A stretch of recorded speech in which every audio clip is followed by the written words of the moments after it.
Hello, and welcome to another edition of Plumbing Solutions Educational Series.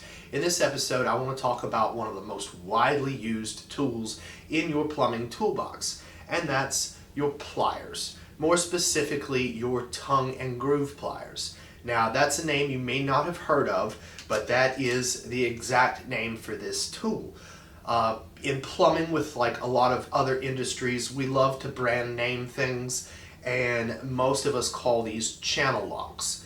Now, Channel Lock is a company that makes a lot of different tools and pliers, but these were their most successful, and we just call them channel locks. But they are tongue and groove pliers because of the little grooves, and then on the other end there's one single tongue that makes this thing adjustable and work as it does. Now, anytime I do an episode like this, I always want to do a little bit of history, and I do a lot of research on it. Well, with these guys, you don't really find a lot of history. There's no one person accredited with inventing these. They date way back and essentially were more or less just a set of tongs used in blacksmithing to hold hot metal objects, and then they just kind of evolved over time. This was a tool that met a need, and there was a lot of people that were creating things that were very, very similar to these, and they just evolved. Now, you're going to use these tools for all kinds of different things, and I recommend going ahead and getting a couple different sizes. You will use your small ones, and you will use your medium ones a lot.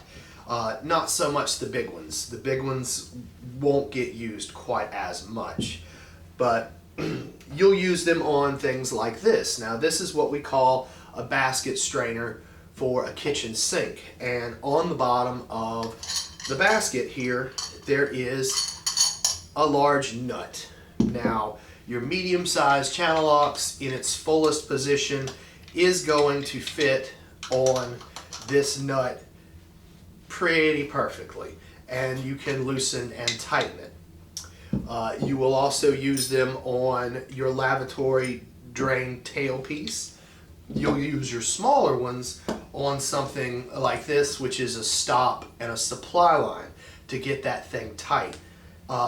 A wide range of uses for these guys. Something a lot of people don't know, these teeth in here are angled in such a way that there is a right way and a wrong way to hold your pliers.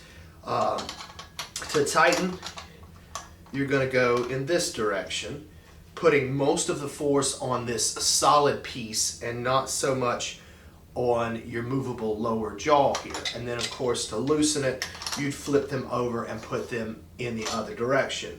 Now, you have to be careful with these pliers because those teeth will mark up what you're working on. So whenever you're dealing with a finished product, either you're going to want to wrap that in a rag or something, or use a different tool. But that's pretty much it on your pliers. It's a learned thing. You're going to have to experience using them until you get comfortable with them, and you can't live without them. Thank you.